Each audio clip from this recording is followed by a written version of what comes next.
হেই বন্ধুরা, আসসালামু আলাইকুম। আজকে চলে এসেছি মালয়েশিয়ার বাটু কেভ টেম্পেলে। আমরা দেখতে পাচ্ছেন, আসুন। এখানে অসাধারণ একটা পাহাড়ের ভিতরে একটা বিশাল একটা মন্দির করা হয়েছে। সম্ভবত এটা কত বছর আগে, এটা ঠিক বলা যাচ্ছে না।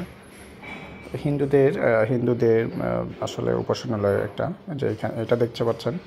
এটার ভিতরে হিন্দুরা মনে করেন এখানে উপাসনালয় করে, বিশাল বড় করে, অনেক উপরে অনেক সুন্দর সুন্দর কারুকার্য করে।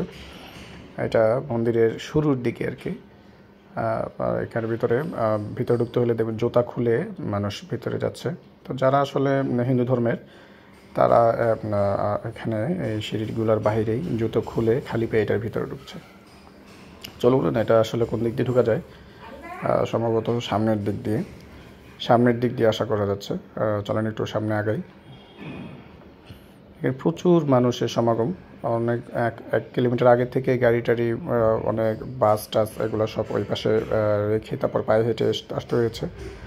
এটাতে ঢুকতে কোনো টিকিট লাগে না, এভাবে এমনি ফ্রিতে আমি ঢুকেছি। এখানে এমআরটি দিয়েও আসা যায়, এলআরটি দিয়েও আসা যায়। এবং ডান পাশে দেখেন, এদিকে মনে করেন যে একটা পুরা পাখির একটা কেজও দেখা গিয়েছে ওইটার ভিতরে। ওইটা পরে দেখছি। এইটার পিছনটা আসলে আমরা একটু দেখি, চলেন দেখা যাক ভিতরে কতটুকু দেখা যায়। সামনে একটা ইগলের একটা ইয়াও দেখা যাচ্ছে। অনেক সুন্দরভাবে আসলে ওরা গুছিয়ে রাখছে, কোনো ময়লা আবর্জনা নেই। প্রচুর মানুষের সমাগম। চারিদিকে অনেক কবুতর উড়াউড়ি করছে, পাখি। অনেক পর্যটন এদিকে আসে। এই যে বাইরের দুজন ফরেনারও দেখা যাচ্ছে। হ্যাঁ, এই যে সামনে, এই যে আপনারা দেখেন, এখানেও জুতা খুলে আমি জুতা পরে এই পর্যন্ত আসতে পারছি। এই যে জুতা খুলে এটার ভিতরে, এই যে মানুষ এটার ভিতরে পূজা করতেছে। তো ঠিক আছে, আমরা আর এই পর্যন্তই। চলেন আমরা ওই পাশটায় যাই দেখি।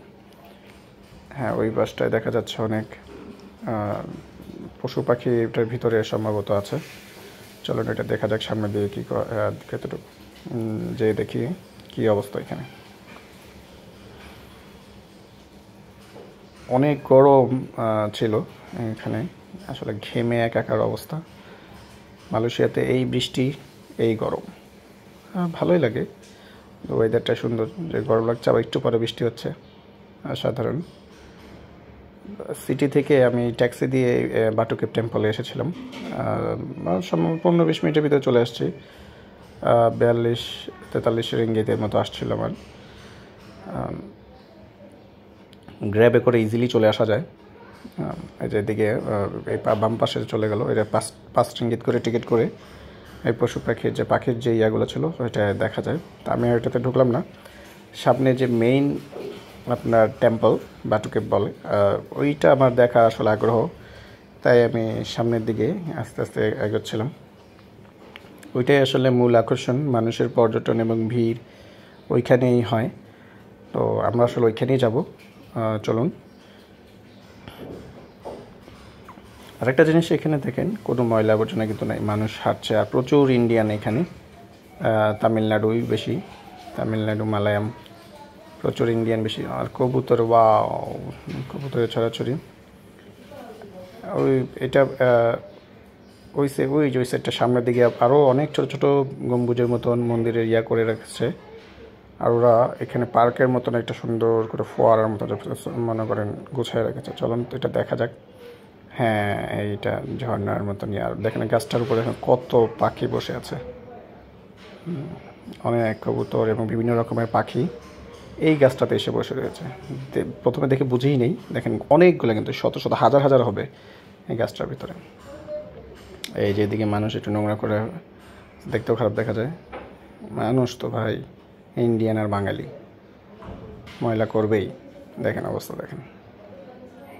আর বিশাল, দেখছেন কত কত মনে করেন হিন্দুদের মনে করেন কত কিছু সুন্দর করে সাজিয়ে রেখেছে উপাসনালয়। অনেক মানুষ এখানে, অনেক মানুষের সমাগম।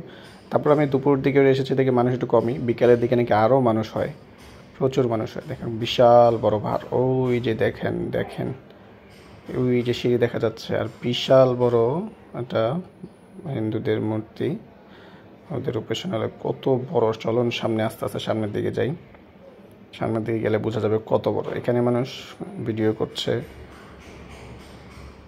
ছবি তুলছে, বিভিন্ন রকমের মানুষ এখানে আসছে, অনেক মানুষের সমাগম ছিল, চোখ দেখার মতন একটা। দেখুন অনেক বিভিন্ন কালার করে রাখছে সিঁড়িগুলো, অনেকগুলো সিঁড়ি পার করে কিন্তু উপরে উঠতে হয়, অনেক ভিতরে যাওয়া যায়। চলুন সামনে যাওয়া যায়। বাবা রে, অনেক বড় মূর্তিটা দেখেন, কত বড়, মানে 10-15 তলা তো হবেই। সামনে যাচ্ছে, আমাকে নিজেকে আরও ছোট মনে হচ্ছে।